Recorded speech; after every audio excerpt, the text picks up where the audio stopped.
All right, what is up, my friends? Welcome to my Strixhaven School of Mages complete set review. Prismari is next. The blue-red guild Prismari, doing every card, constructed, limited, every single card. So far, we did lessons in our very first section. All the lessons are in our separate section because they're not really full magic cards. White, blue, black, red, green.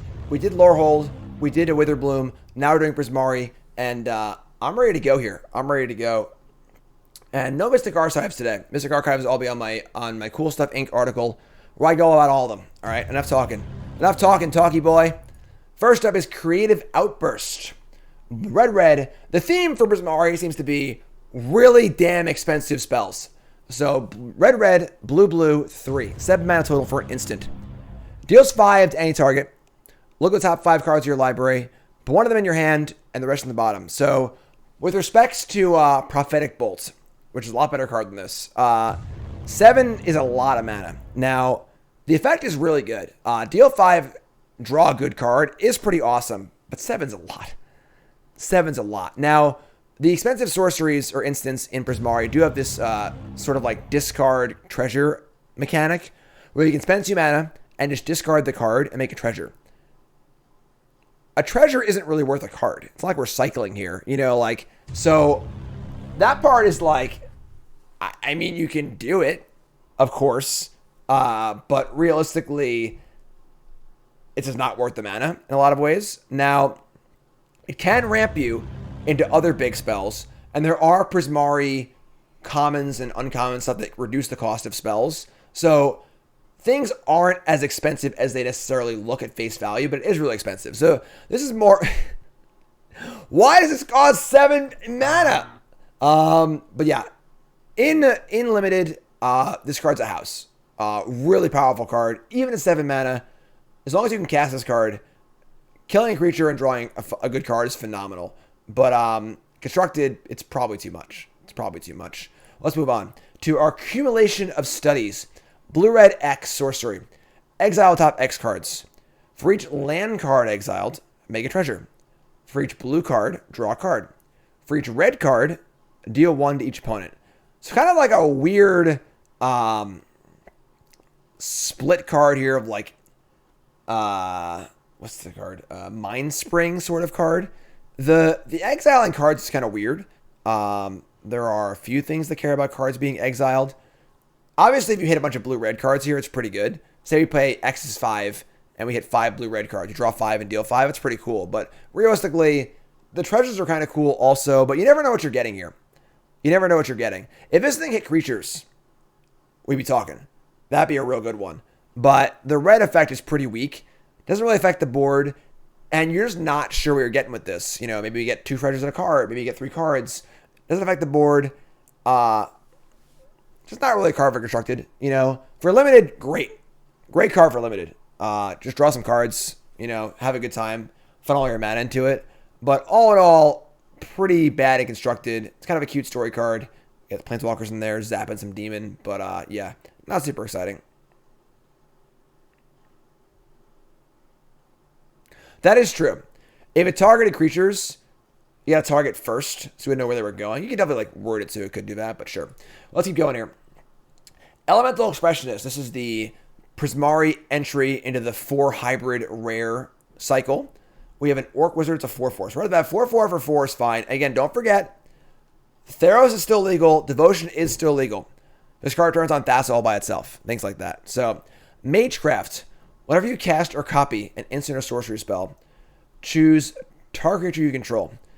Till end of turn, it gains if this creature would leave the battlefield, exile it instead of putting it anywhere else, and whenever you exile this creature, make a 4/4.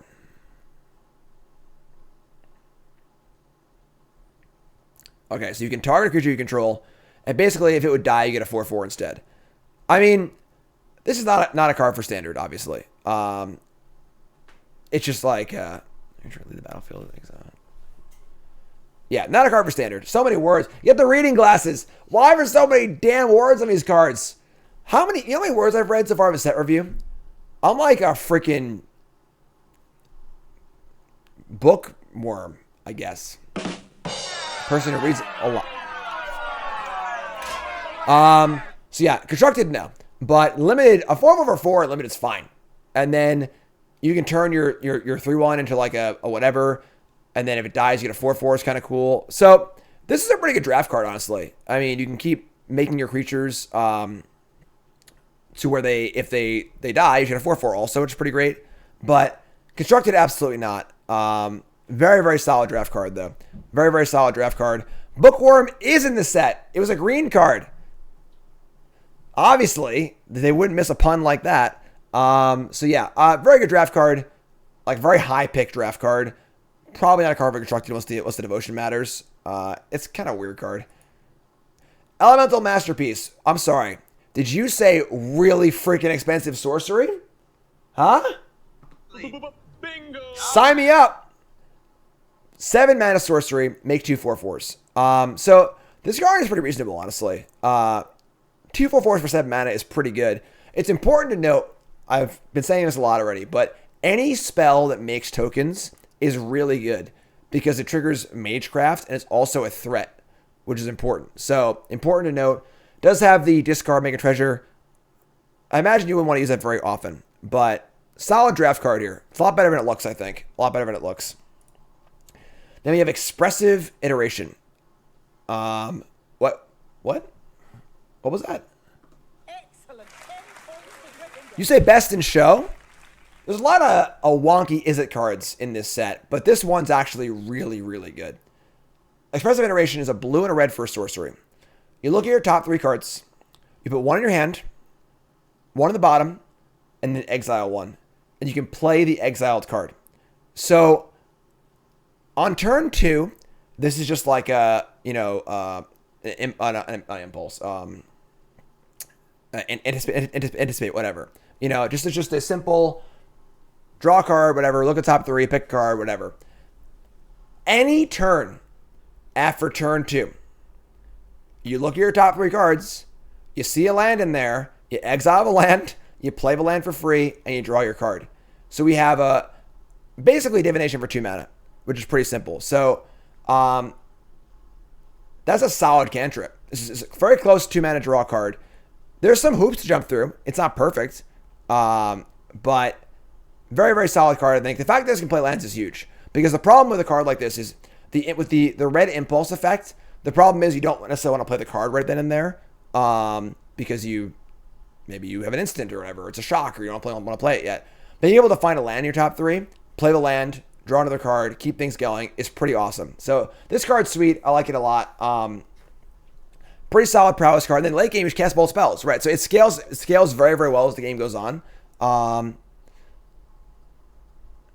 then for some reason, I thought this card put a card in the graveyard too. I guess it doesn't. It doesn't make it worse. Top 3, 1 in your hand, 1 in the bottom, 1 in your exile. Yeah, I thought that it put one of the cards in the graveyard. So full disclosure, that was a little better than it was. But it's still a very, very good cantrip here. 2 mana, super cheap. Great enabler for prowess stuff. I mean, it goes to the graveyard, sure. But also, if you exile, it's like Sieve of Truth, or some cards that want to be cast, just not out of your hand, whatever, is kind of cool. Just a cool card. I like this card a lot. I think it's super sweet. I am sad about the no graveyard thing, actually. Arclight Phoenix and so on and so forth. But what are you going to do? That's the best in show. And then limited card's also phenomenal, too. Again, it's a cantrip, trigger spell stuff, draws 2 cards. Super awesome. Super awesome.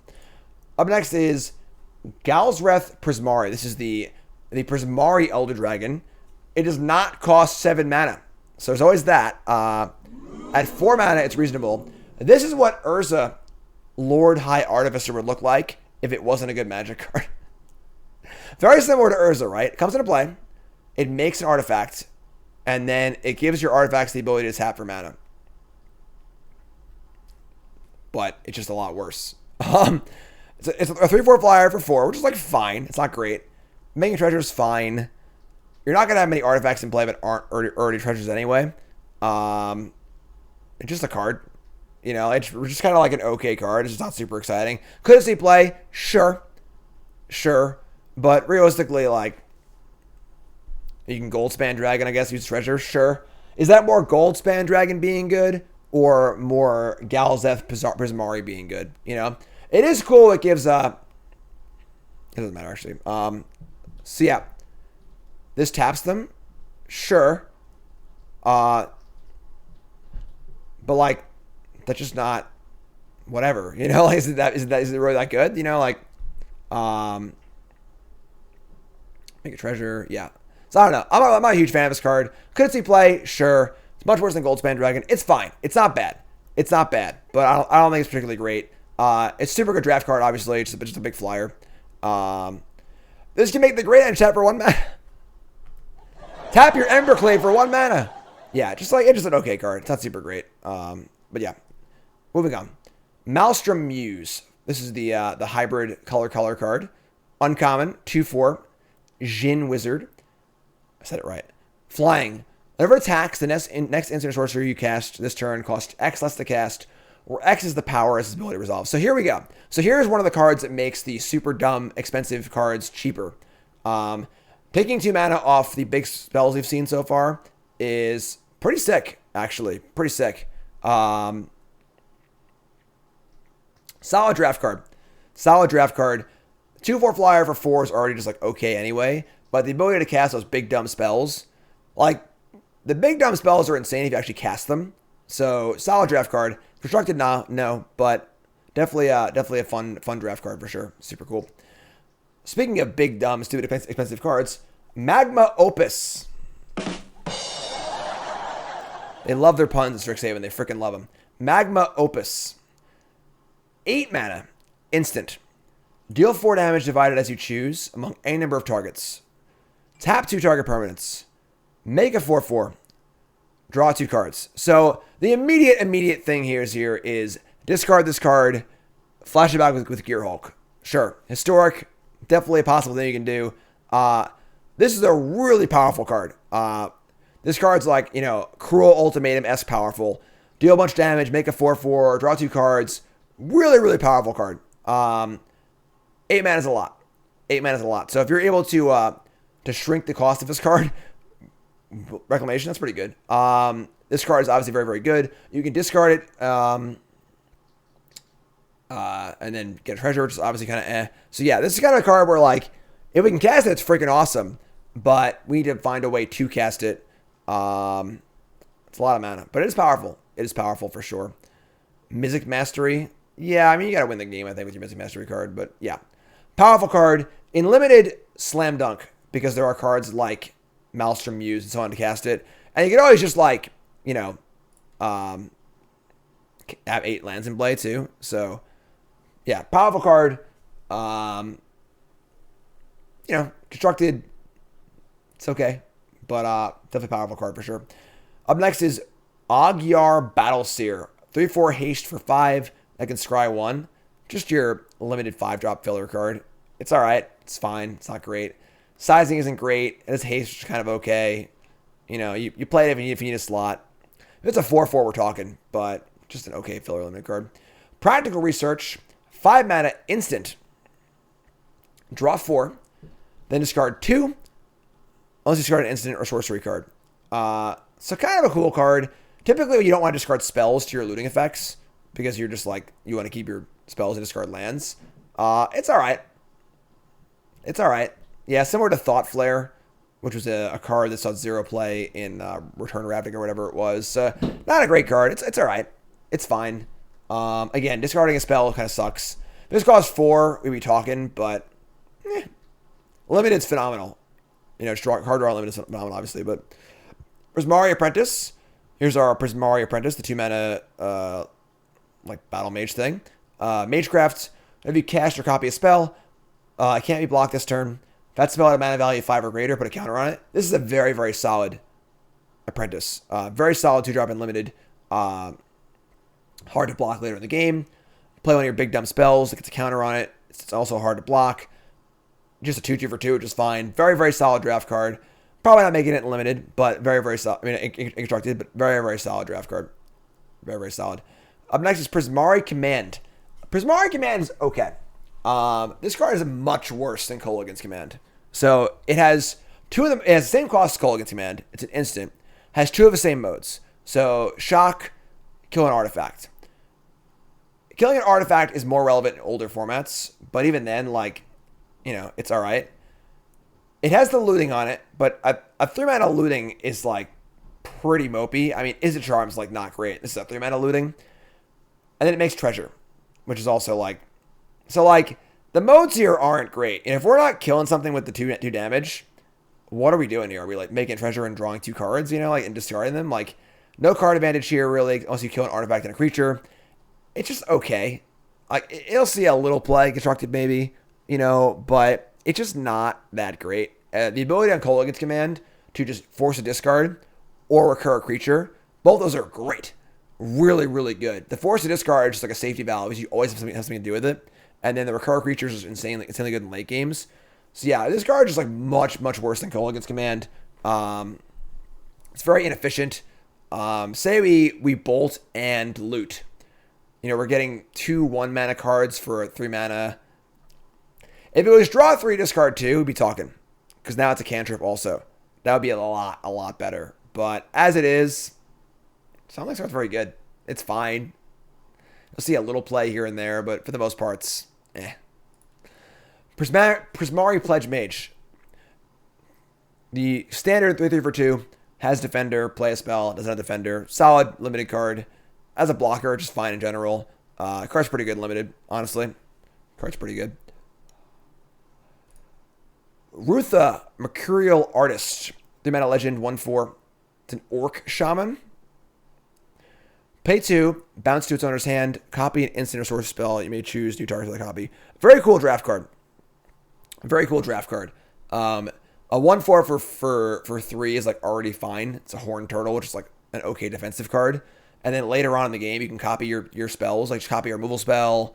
Even copy a cantrip, whatever. It's pretty sweet. Cool draft card. Not constructed, but very cool draft card. Very cool draft card. Up next is our Flip Planeswalker. We have the Royal Scions Split. Rowan, Scholar of Sparks. 3 mana for a legendary Planeswalker. Static ability is reduce the cost of instant sorceries by 1. That's like the most important part of the card, because the rest ain't so good. I'm not going to lie. 2 loyalty to start. +1. Deals 1 damage to each opponent.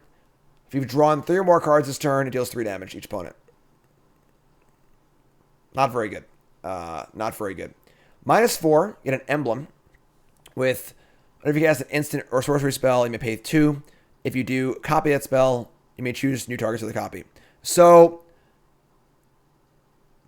the face value of this card is the Baral ability, right? Making instant sorcery spells cost less.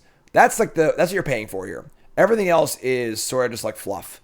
The +1 is just awful. Like it's basically just deal 1 to your opponent for the most part. The -4 is pretty good, but you gotta play it and plus it, and then plus it, and then ultimate. You lose the Planeswalker. It doesn't do much. So the reality here is this is mostly just like, you know, Sapphire Medallion of make your instants and sorceries cost less.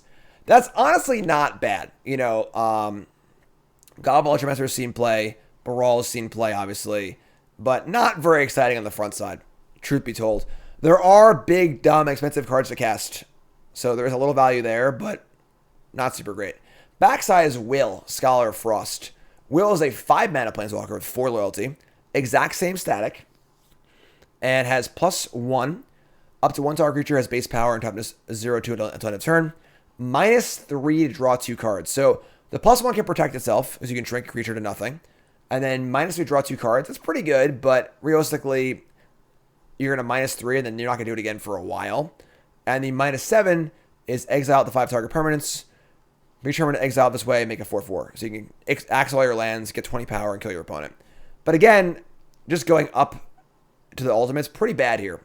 Because you want to draw cards and stuff too. So for a 5-mana walker, pretty unexciting. So both sides of this Planeswalker are pretty making your spells cost less is cool and all, but not a lot of value here. I'm not really pumped by either one of these cards. Pretty unexciting. And limited, sure. Planeswalkers are always good and limited. You know, play this, draw 2 cards. If they kill it, whatever. You know, it's definitely fine. But yeah, not super exciting. In true Royal Scions fashion, Nikachu. Let's hear it for Nikachu. Nikachu MTG, Merfolk Master. Thanks to the raid, appreciate that. Shout out to Nikachu and chat, please, one of my mods to do that. If you're just tuning in, we're doing a set review. We're 2/3 of the way through. We did all the colors, and Golgari, Boros, we're doing Is It right now. Did I say Is It? I meant Prismari. Moving on. Spectacle Mage.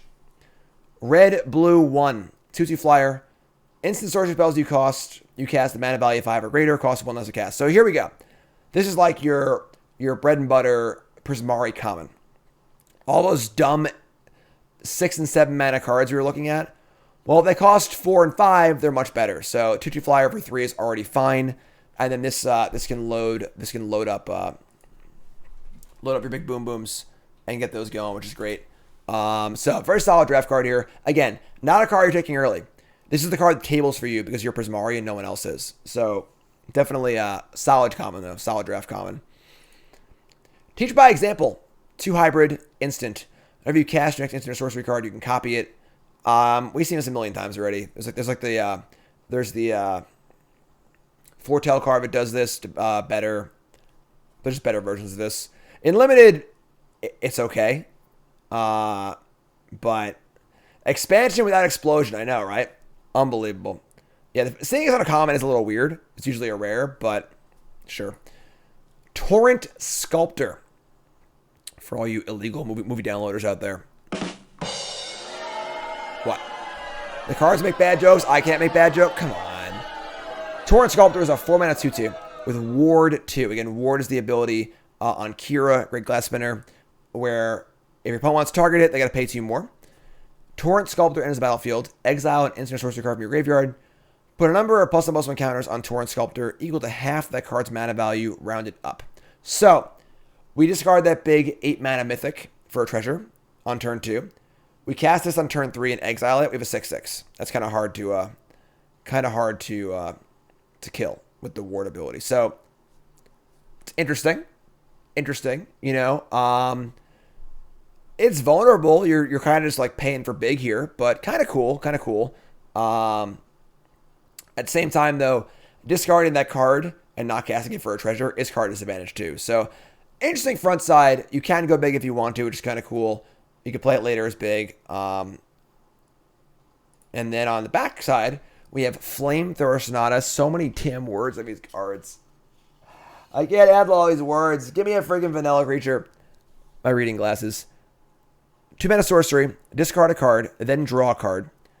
When you discard an instant or sorcery card this way, it deals damage equal to that card's mana value to a creature or planeswalker you don't control. So, kind of cool in that you can use this to, rummage away a card and then use that card for your front side of this. So both sides work pretty well together, which is kind of cool. But the reality is you're just kind of making a big dumb creature. If that's good enough, sure. It is a little hard to kill. It does cost 2 extra to kill it. So you make a 6/6 and try and get him, I guess. That's kind of cool. But for constructed, that's probably not good enough. In draft, this card's awesome. I mean, I'm just going to be like a 5/5 for 4 with Ward, which is pretty great. Constructed, I mean, I can see, like, the cards here aren't bad. It's also cool, like, if you pitch some big sorcery to this, you're going to reanimate later or whatever, filling your graveyard for whatever, Gear Hulk, etc., Mizzix Mastery and Historic. Like, the rummage and kill your creature is pretty good. But, I don't know. It seems more like a draft card than anything else. The backside here is the draw to constructed. This card sees play constructed. It'll see play because of the backside on the front side. And you all know we all love a good backside. All right. Uvilda, Dean of Perfection. 2 mana for a 2/2. Legendary Jin Wizard. You may tap it to exile an instant or sorcery card from your hand. Put 3 hone counters on it. All right, hold on. Put 3 hone counters on it. It gains at the end of your upkeep. If this card is exiled, remove a hone counter from it. When the last hone counter. So basically, it just suspend. So this thing can suspend cards, and then instead of them being free, you pay 4 less on them. So same idea with the dummy thick expensive cards. You can use this to make them cost less, but it takes time. So Sword of Suspend, not very good for a 2/2 for 3. It gets stomped. It's really slow. So not very exciting for constructed. For limited, it's honestly pretty great because you have time to just play your big dumb spells. So the back is Nasari, Dean of Expression. Cool art. 5 mana for a 4/4. Beginning of your upkeep, exile a top card of each opponent's library. Till end of turn, you may cast cards from among those cards and use mana for any color. So the kind of card where it's really, really good if it stays in play, but as a 5-mana 4/4, doesn't affect the board at all. That's not ideal. For limited, busted. Busted. Super, super fun card in limited. But constructed, I mean, neither one of these halves are really good constructed. They're just both pretty bad. But in limited, super, super awesome. Super, super awesome. Very, very fun effect. Like a really slow Thief of Sanity, you know? It also gets counters whenever you cast the spells, which is just like a little, bonus on top. So, good draft card. That's it for Prismari. So, what do you think? Was my best in show right? Am I wrong? Big chunky spells, let me tell you. YouTube folks, like, comment, subscribe. Hit the buttons. Let me know what your thoughts are in the comments. And you're all great. I love you all. Thanks for watching.